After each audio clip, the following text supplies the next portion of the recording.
Pension రావట్లేదా?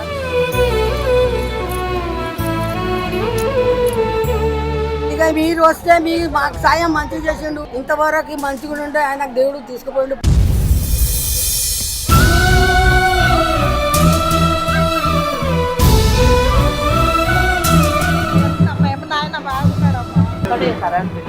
Current bill కూడా free ఉండాలి యాక్చువల్గా. రేవంత్ రెడ్డి వచ్చేమో కట్టించుకుంటాడు.